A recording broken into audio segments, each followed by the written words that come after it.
pretend there was a bunch of skull around him. What do you call the skull around your eye? Bony orbit, which I probably never asked. Okay, then you got all this tubing around your eyeball. What's that tubing for? That's for tears. So how do we say tears in Latin? Lacrimal. Remember lacrimal bone last time was for tear bone. So we have the lacrimal stuff, lacrimal apparatus. So which of those things up there is a lacrimal gland? A vote for 9. I have a winner. Number 9 over here. That's on the outside of your eye. So think of a windshield washer. The tears go on your eye here, and they go towards your nose over here, so they wash across your eyeball. It's kind of a neat system. So 9 is your lacrimal gland. That's where the tears come from. Let's find lacrimal canaliculi. Can anyone tell me what number lacrimal canaliculus is? 11. That's 11. Those are the drain tubes from the eye towards your nose. Those are lacrimal canaliculi. Can someone tell me where a lacrimal sac would be? 10. Number 10, kind of the top of 10. That's your lacrimal sac or tear sac. You can cross off lacrimal punctum, because I'm never going to ask you about the puncta. That's the opening to the canals, but I don't care about puncta. I do care about the nasolacrimal duct. What is the nasolacrimal duct? Below 10. That's going to go from my nose and tears. So that's why you cry. Your nose runs when you cry. The tears drain down your nose from that system, nasolacrimal. That goes through the lacrimal foramen. Lacrimal. Make sense on your tearing stuff? So you got glands, canals, sac, and ducts. What do you call a tear in doctor speak? Lacrimal fluid. $200. What is the enzyme found in the tears? Lysozyme. Lysozyme. Why do you need an enzyme in your tears? Antibacterial. It kills things. So tears will keep you healthy. How do you say number 2 and 3 in doctor speak? Those are eyelids, but you can't say eyelid in this test. You're going to say palpebrae. That's your $100 word. Those are palpebrae. Okay, so now we have the canthi, medial and lateral canthus. A canthus is a corner. So let's look where number 12 is. What corner of your eyelids is number 12? Medial. That's the medial, that's my nose side.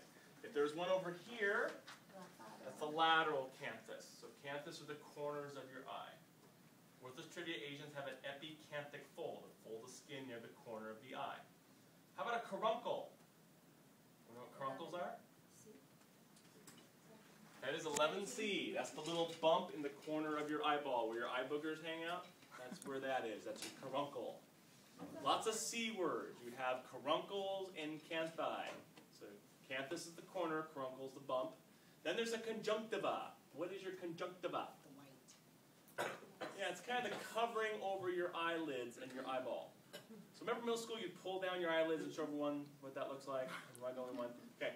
All the time. There's a membrane that goes over your eyelids on the inside, and then over your eye, and then back under your eyelids. Those are your conjunctiva.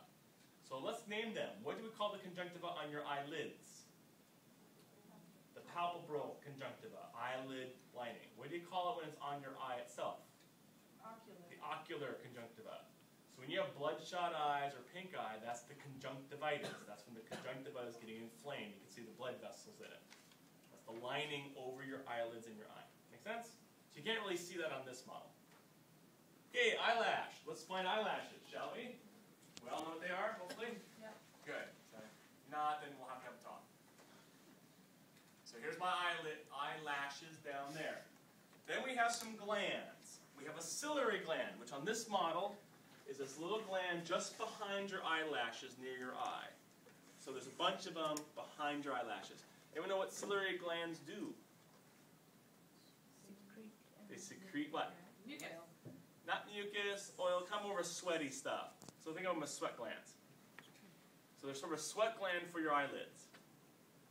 There's another one. There's the, sorry. Sorry, your ciliary glands, are they more like medial, more lateral? Or They're all the way just across, but they're more towards your eye than your eyelashes.